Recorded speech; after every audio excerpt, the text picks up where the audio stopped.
without understanding the institution left over from the Cultural Revolution, people would not understand China's economic reform, because the whole thing started from the inherited institutions from the Cultural Revolution. So here the key is really regionally decentralized totalitarian system, in the sense that all the local governments, all the different levels of local governments have the resources and control what they are going to do.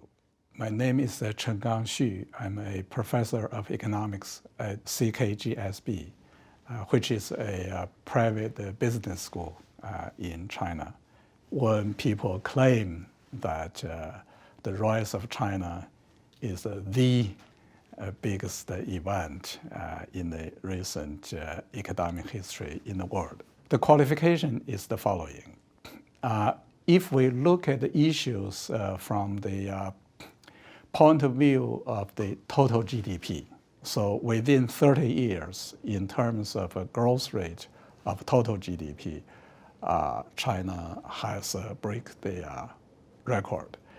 And then the other issue is, the other qualification is poverty relief.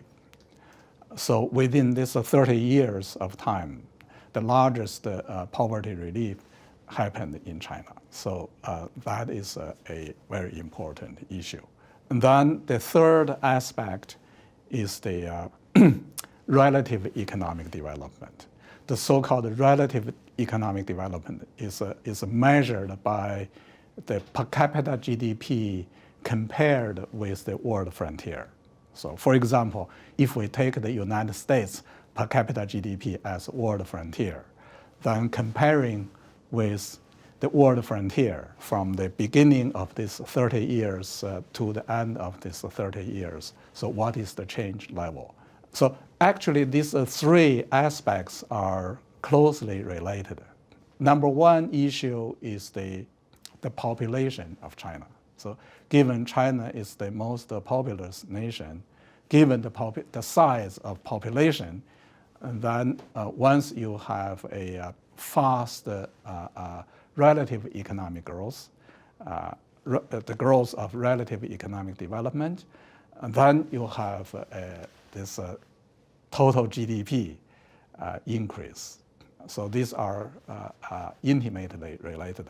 And another intimately related issue is that at the very beginning of the Chinese economic reform, China was one of the poorest nations.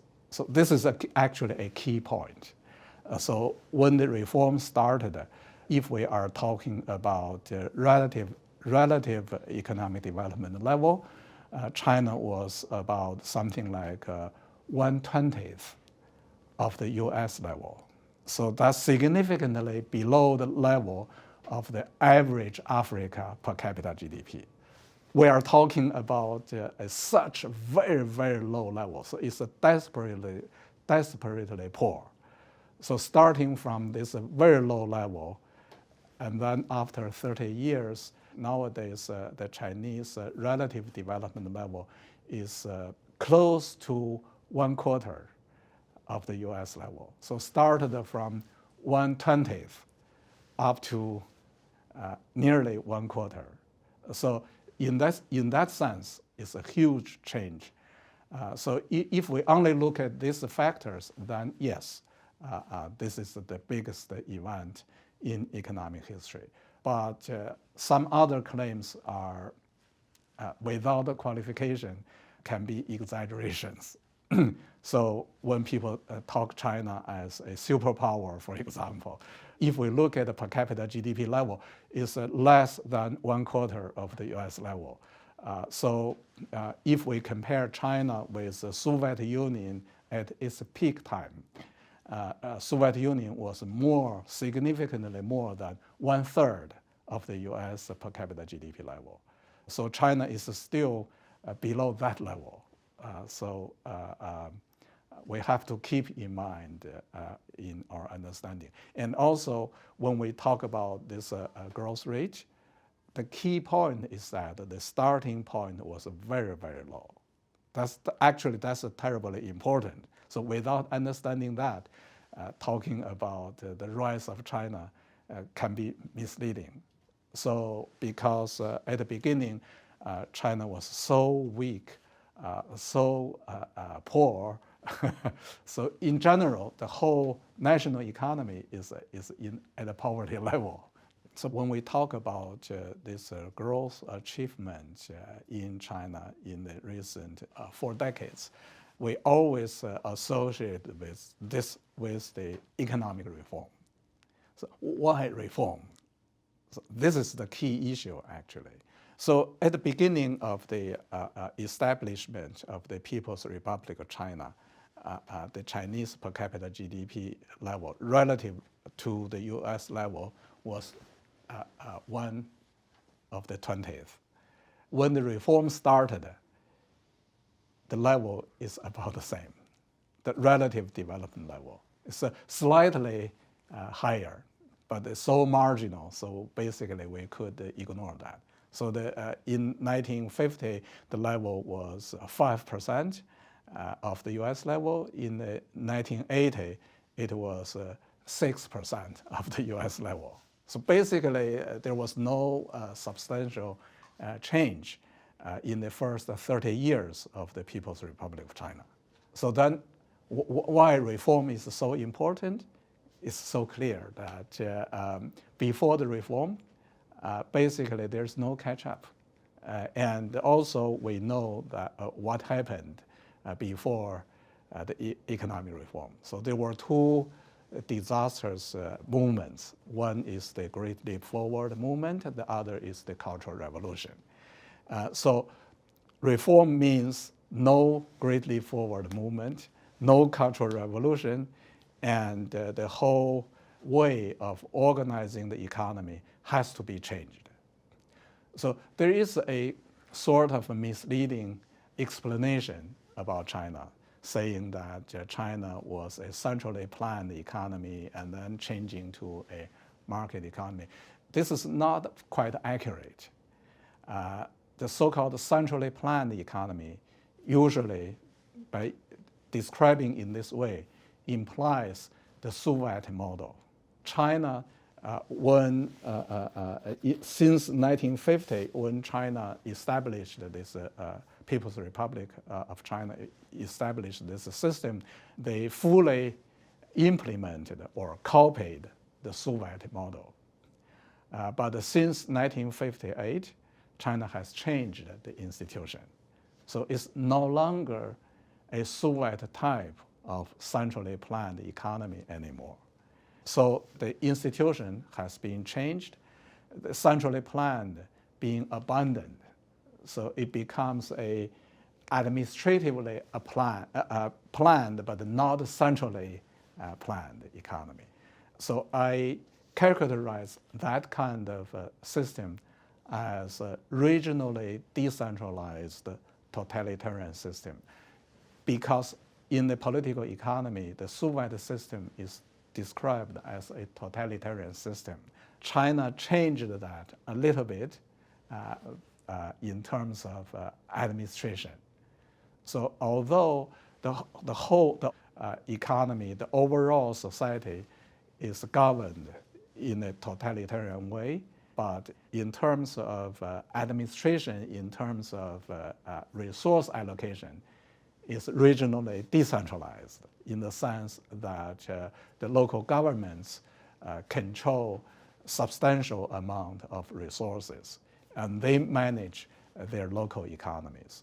So based upon this institution, so there are 2 waves of changing from the Soviet system into this kind of a Chinese type of administratively planned economy, which I call the regionally decentralized totalitarian system. So based upon this kind of institution, at the end of the Cultural Revolution, the economic reform started. Then in the earlier decades of the economic reforms, the major strategy is regional competition.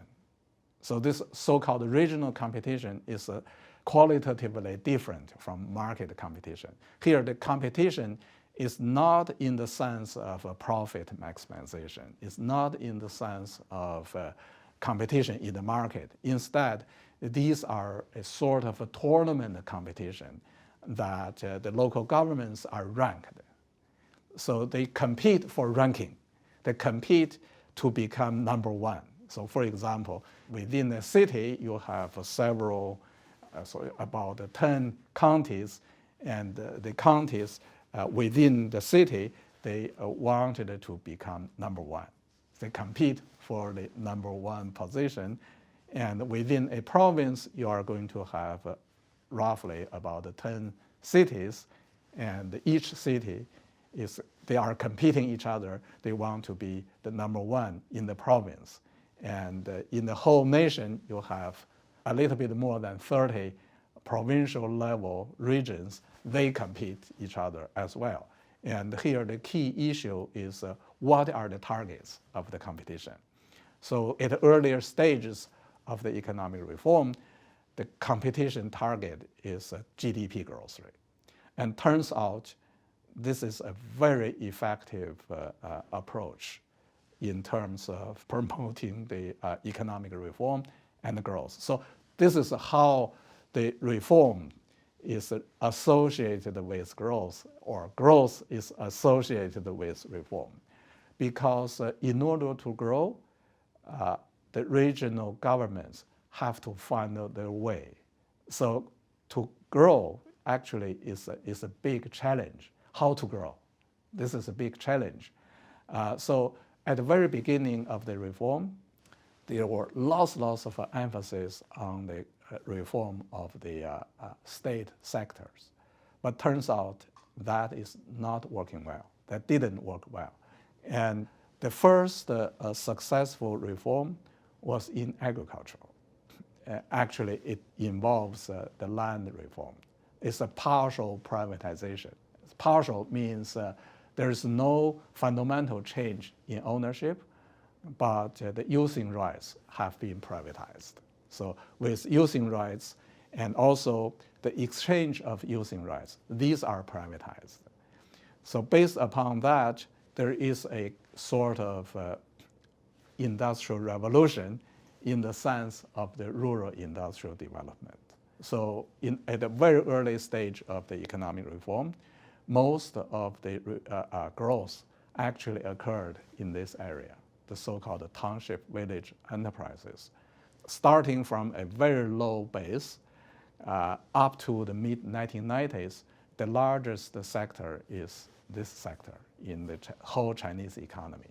And that actually is also the base for the private sector when the private sector became partially legalized in the 1990s. So then in the whole 1990s and early 21st century, China had a very rapid growth of the private sector. From zero to nowadays, it's more than half of the GDP being produced by the private sector.